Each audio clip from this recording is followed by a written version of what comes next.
Most people think Bitcoin moves randomly. Sometimes it pumps, sometimes it crashes, and no one really knows why. But institutions don't see Bitcoin like this at all. They see Bitcoin as a cycle-driven asset, and every cycle follows a structure long before price makes headlines. If you want to understand Bitcoin the way institutions do, through cycles, structure, and data instead of hype, make sure you're subscribed. This channel is built for investors who want clarity, not confusion.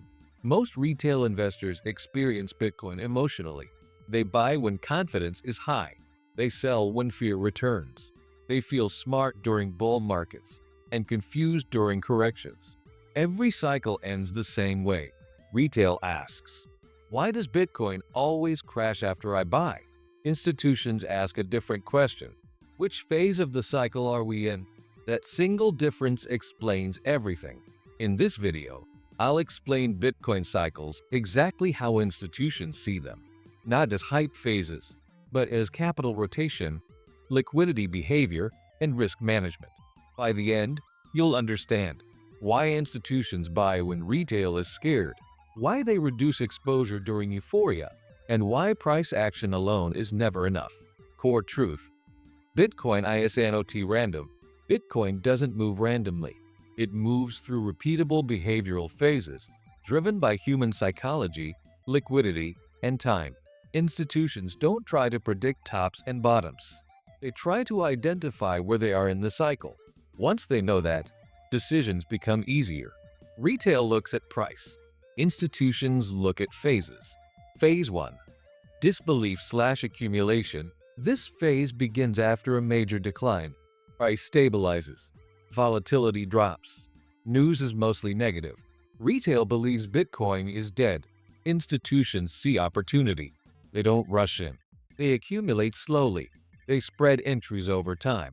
This phase feels boring, and that's exactly why it works. Why retail misses this phase. Retail needs confirmation. They want green candles. They want excitement. They want social proof. Institutions don't need permission. They buy when risk is asymmetric, limited downside, massive upside. If Bitcoin feels boring, institutions are paying attention. Phase 2. Early expansion. Bitcoin starts to trend upward slowly, not explosive, not viral. Confidence returns quietly. Volume increases modestly. Institutions continue building positions, but with more caution. Retail still doubts the move. This phase rewards patience. Institutions think here. Institutions ask, is liquidity improving? Is sell pressure decreasing? Is the macro environment stabilizing? If yes, exposure increases gradually.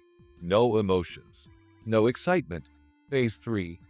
Confirmation/broad participation. This is where retail finally arrives. Price breaks major resistance. Media turns bullish. Influencers return. Institutions don't panic buy here. They already own positions. This phase is about risk management, not accumulation. Retail calls this the start. Institutions call it the middle. Phase 4. Euphoria. Everything feels easy. Every dip gets bought. Predictions become extreme. Risk is ignored. This is not where institutions get aggressive. This is where they become defensive. They don't exit all at once. They reduce exposure slowly. Retail does the opposite. Why institutions sell into strength. High prices attract liquidity. Liquidity allows exits. Institutions need buyers. Euphoria provides them. They don't fight the trend. They manage it. When everyone is confident, risk is usually highest. Phase 5. Distribution. Price still looks strong, but structure weakens. Momentum slows. Volatility increases. Institutions are mostly done accumulating. They're focused on capital preservation. Retail believes the cycle will never end. It always does. Phase 6. Decline/reset.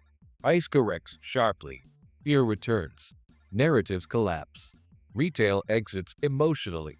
Institutions wait patiently. This phase resets the system. Every Bitcoin cycle needs it.